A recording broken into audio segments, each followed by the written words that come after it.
rainy season came, the floods would come up to your waist, and you would have to clean out the floors in your house, and then chase the chickens because they had gone someplace else. Now today, Jakarta is a thriving center of commerce and marked by highways and high rises. So much has changed, so much progress has been made. Back then, Indonesia was a country where the majority of people had to survive on just a few dollars a day, a few rupiahs a day. The rest of the world seemed like a very distant place. But today, Indonesia has one of the largest economies on earth. And young people spend as much time on Facebook as I used to spend trying to catch dragonflies or fighting kites.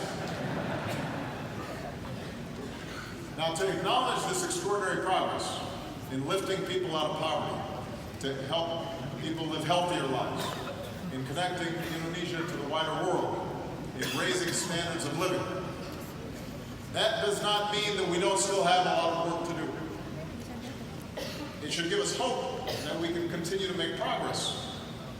But we also have to acknowledge that globalization and technology have also created problems. We see that in the United States, and I think we see that in a lot of other places around the world. That is creating an atmosphere in which propaganda and fake news is on the rise, and independent journalism and facts are being lost. We have to learn how to get information and communicate with each other, even when we disagree, not just when we agree.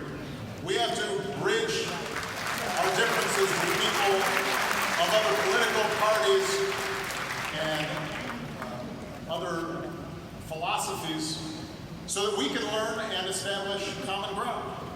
What I always say is that progress is not inevitable. It can always be reversed.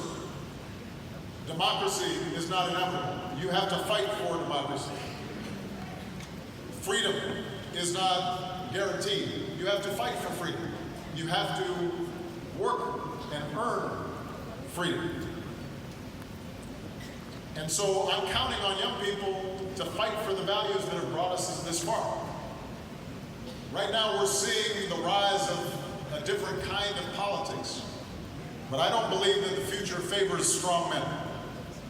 I believe the future favors those who believe in tolerance, who believe in an international order based on rule of law, who believe on principles like human rights and individual freedoms, who are open to differences and learn from everyone.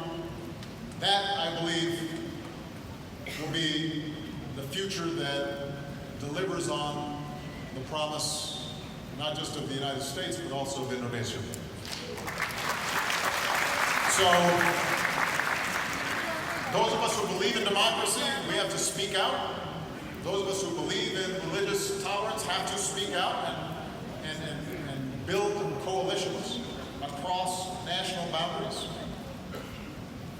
Democracy is hard sometimes, but it's the best choice. And the Obama Foundation, even though we're going to be based in Chicago, are going to be having a lot of projects all around the world, including in ASEAN countries, and I'm hopeful that I'll be working with many of you here in Indonesia as well. We've got digital networks that we'll be setting up.